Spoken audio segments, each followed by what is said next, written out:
සුබ උදෑසනක් හැමෝටම. මම ඩොක්ටර් යාෂ්. මම අද කතා කරන්නේ ગેස්ට්‍රයිටිස් ගැන. මම හිතනවා ඔය හැමෝම ગેස්ට්‍රයිටිස් ගැන යම් හෝ අවබෝධයක් ඇති කියලා.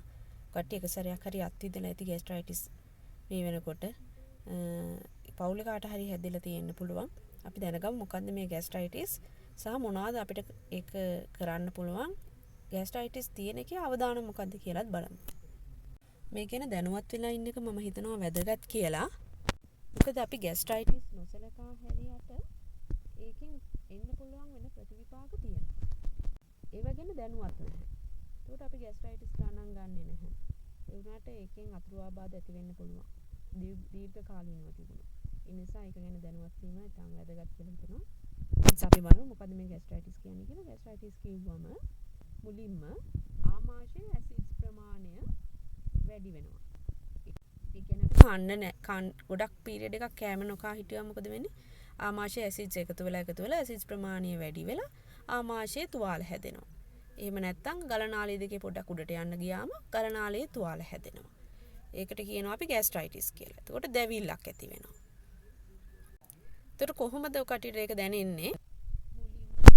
පපුවේ දැවිල්ලක් ඇති වෙනවා. සමහර විට ඉස්සරහට නැමෙන විදිහට, එහෙම නැත්නම් නිදා ගන්න ගියාම, එහෙම නැත්නම් උණු මොන හරි වතුර හරි මොන හරි බිව්වට පස්සේ බඩ දැවිල්ල ඇති වෙනවා, පපුව දැවිල්ල ඇති වෙනවා. සමහරට ඔයාලා බෙහෙත් පාවිච්චි කරනවා ඇති. ඒ බෙහෙත් එක්ක ඒ පපුවේ දැවිල්ල අඩු වෙනවා. එහෙනම් ඒක ગેස්ට්‍රයිටිස්. ඒක හાર્ට් බර්න් එකක් වෙන්න. මේ නැත්නම් සමහර කට්ටියට කටට ගොඩක් කෙල එනවා. කෙල උනනවා වැඩි වෙනවා. සමහර අයගේ කටට අර ඇසිඩ් එකේ රහ දැනෙන්න ගන්නවා. වමන යන ගතියක් දැනෙනවා. වමන යන්න එන්නත් පුළුවන්. රැට කැස්ස හැදෙන්න පුළුවන්. සමහර කට්ටියට උඩට එනවා. ගොඩක් ඔය මහත වැඩි කට්ටියට එහෙම තීදිද්දි. එහෙම නැත්නම් බඩ පුරව දානවා. බඩ පිපුම තියෙනවා. ඒ තමයි ગેස්ට්‍රයිටිස් වල ලක්ෂණ. වෙන වෙන හේතු නිසාත් මේ වගේ ඒවා පෙන්වන්න පුළුවන්. මම ඒ වගේ පොඩ්ඩක් දැනුවත් කරන්නම් ඉස්සරහද. අපි බලමු දැන් මොනවද මේක වෙන්න පුළුවන්. ඒකට වෙන්න පුළුවන් හේතු මොනවද කියලා බලමු. පළවෙනි එක තමයි සමහර වෙලාවට ඔය කට්ටිය බෙහෙත් පාවිච්චි කරන කට්ටිය ඉන්න පුළුවන්. කැක්කුමට බෙහෙත් බොන අය වෙන්න පුළුවන්. ඩයික්ලොෆිනැක් එහෙම ගොඩ දීර්ඝ කාලීනව බොනවා වෙන්න පුළුවන්. ආතරයිටිස් වලට මොන හරි බෙහෙත් බොනවා වෙන්න පුළුවන්.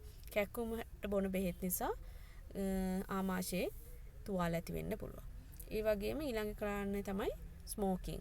ස්මෝකින් කියන්නේ දුම් බොනවා. දුම් බොද්දි වෙන්නේ අපේ අර මොනවාද ගලනාලයේ මගින් උඩට ප්‍රෙෂර් එකකින් නතර කරන් තියෙන එක ලිහිල් වෙලා අර ගලනාලයේ දිගේ ඇසිඩ් එක උඩට එන්න ගන්නවා. එතකොට ඇසිඩ් රිෆ්ලක්ස් එකක් ඇවිල්ලා ඒ කියන්නේ මේ පපුව දැවිල්ල දැනෙනවා. ඊට පස්සේ ස්ට්‍රෙස් එක. ඒක තමයි ප්‍රධාන කාරණාවක්. අපි දන්නේ නැති වුණාට ස්ට්‍රෙස් එක නිසා ඇඟ ඇතුලේ හැදෙන ඇසිඩ්ස් ප්‍රමාණය වැඩි වෙනවා. අපි හැම වෙලෙම බයෙන් නම් ඉන්නේ මොකක් හරි හැම වෙලෙම ස්ට්‍රෙස් එකකින් නම් ඉන්නේ. නිදහසක් නැත්තම් මොකක් හරි ප්‍රශ්නයක නම් ඉන්නේ.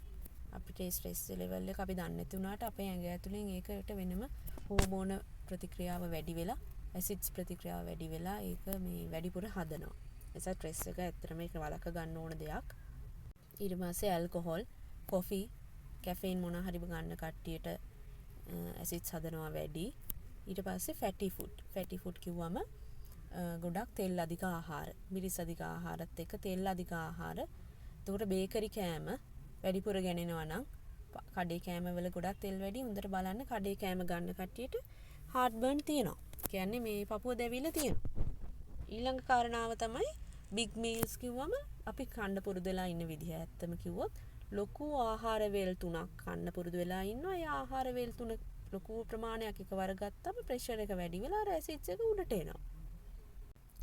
එතකොට මේ බඩ දැවිල්ල ඇති වෙනවා. ඉතින් අපිට ඇත්තටම මෙතනදී රෙකමෙන්ඩ් කරන්නේ පොඩි ආහාර වේල් කීප පාරකට ගන්න කියලා. මම ඒක ඉස්සරහට කතා කරන්නම්. ඊට පස්සේ ඔබේසිටි කිව්වම ගොඩක් මහතින් වැඩි නම් ඔය කට්ටියගේ ෆැට් ප්‍රමාණය වැඩි වෙනවා. එතකොට මේ ආමාශයත් ටිකක් ලොකුයි. ඒ අයගේ එහෙම වුණාම ඇසිඩ් ප්‍රමාණය හදනවත් වැඩි. ඒ වගේම ප්‍රෙෂර් එකත් වැඩි. බර වැඩි වෙද්දි. එතකොට ඇඟ ඇතුලේ. එතකොටත් උඩට එන ප්‍රමාණය වැඩි. ඔය මේ ප්‍රෙග්නන්ට් කාලේ එහෙම දන්නවා ඇති ප්‍රෙග්නන්ට් වුණා මොනවාද එතකොටත් අර ඇඟ ඇතුලේ බඩේ ප්‍රෙෂර් එක වැඩි වෙද්දි ෆීටස් එක ලොකු වෙනකොට ඇසිඩ් උඩට ඇවිල්ලා බඩ දැවිල්ල හැදෙනවා. ඒකට තද ඇඳුම් අදිනවා නම් ඒත් ඒ විදිහටමයි වෙන්නේ. හර්නියා එකක් ඇතුලේ තියෙන්නත් පුළුවන් සමහර කට්ටියට. එහෙම නැත්නම් ඇකලේසියා වගේ සර්ජරි කරලා ඉන්න කට්ටිය ඉන්න පුළුවන්. එහෙම නැත්නම් මොන හරි බෙහෙත් බොන ඔය මේ සයිකියාට්‍රික් මොනවා හරි බෙහෙත් බොන කට්ටිය, අයර්න් ටැබ්ලට් බොන කට්ටිය, ඒ වගේ කට්ටියටත් ඇසිඩ් රිෆ්ලක්ස් එක වැඩි වෙන්න පුළුවන්. එතකොටත් බඩ දැවිල්ල, බඩ පිපුම දැනෙනවා. ඒතර ඒ වගේ තමයි රිස්ක් ෆැක්ටර්ස් කිව්වම දැනෙන්නේ ගන්න පුළුවන්. ඊළඟට අපි බලුවොත් මේක ඇත්තටම කිව්වොත් දැන් ગેස්ට්‍රයිටිස් මේ නිසාමද එන්නේ ગેස්ට්‍රයිටිස් කියන මේ බඩ පිපුණුම දැවිල්ල ඒව දැනෙන්නේ නැහැ. සමහර වෙලාවට ඔය කට්ටියට බඩේ කැන්සර් එකක් තියෙන්න පුළුවන්. මේ heart attack එකක් නිසා මේ වගේ දැනෙනවා සමහර කට්ටියට වෙන්න පුළුවන්. සමහර කට්ටියට පිත්තාශය ගල් නිසා දැනෙනවා වෙන්න පුළුවන්. නැත්නම් අග්න්‍යාශය දිමීමක් නිසා එහෙම දැනෙන්න පුළුවන්. සමහර කට්ටියගේ මේ අපිට දැකලා තියෙනවා මොනවා හරි හොඳ නැති මොනවා හරි බිව්වම කොරෝසිව් මොනවා හරි ගත්තම ගලනාලය හොඳටම තුවාල වෙලා ඒ කට්ටියටත් බඩ දැවිල්ල දැනෙනවා. ඉතින් ඒ වගේ අය කීප දෙනා ඉතින් ඉන්නේ නේද? ඒතර ගොඩක් කට්ටිය ඉන්නේ සාමාන්‍ය විදිහට ગેස්ට්‍රයිටිස් තියෙන කට්ටිය. නමුත් අපිට මේක මගහරින්න බෑ මේ වගේ තත්ත්ව තියෙනවා කියන එක. නිසා ඒකට කියන්නේ අපි දැන් බෙහෙත් බොනවා. බෙහෙත් නියම කරාට පස්සේ ඒ බෙහෙත් වලින් මේකට අඩුවක් වෙන්නේ නැත්තම් අනිවාර්යෙන් බලන්න ඕනේ වෙන මොනවා හරි හේතුවක් තියෙනවද කියලා. අපි බලමු සාමාන්‍යයෙන් ગેස්ට්‍රයිටිස් තියෙන කෙනෙකුට මොනවද කරන්න පුළුවන් කියලා. එතකොට දැන් ગેස්ට්‍රයිටිස් වලට මැනේජ්මන්ට් එක විදිහට කියන්නේ පළවෙනි කාරණාව healthy eating. healthy eating කිව්වම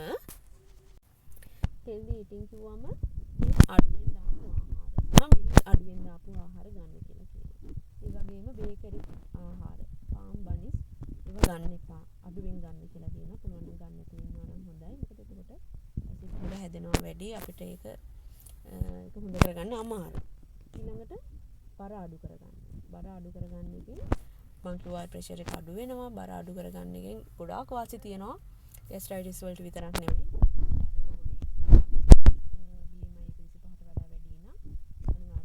කිලෝග්‍රෑම් 5 කිලෝ 105ක්වත් ඔයාගේ බරෙන් 105ක්වත් අඩු කරගන්න ලොකු බෙනිෆිට්ස් තියෙනවා. ඒක ගැන මම වීඩියෝ එකක් තියෙනවා BMI වැඩි අයට. ඒක බලන්න. එතකොට weight එක අඩු කරගන්න එක ગેස්ට්‍රයිටිස් හොඳ කරගන්න අවශ්‍යයි. ඊට පස්සේ ස්මෝකින් සීසේෂන් කිව්වම දුම් බොන එක නතර කරගන්න ඕනේ. දුම් බොන එකෙන් නතර කරගද්දී ગેස්ට්‍රයිටිස් වලට වෙන විතරක් නෙමෙයි ලොකු බෙනිෆිට්ස් තියෙනවා. දුම් බොන එක නතර කරගත්තම ලොකුම බෙනිෆිට් එක තියෙන ඔකටගේ heart problem ඇති වෙන එක නැති වෙනවා.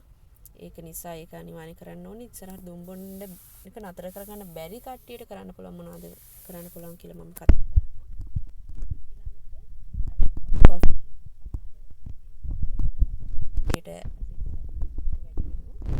ඒවා ට්‍රිගර් ෆැක්ටර්ස් මොන හරි දන්නවනම් ඒවා අඩු කරගන්න, ඒවා අයින් කරගන්න, ඇල්කොහොල් නම් නතර කරගන්න තරමට හොඳයි.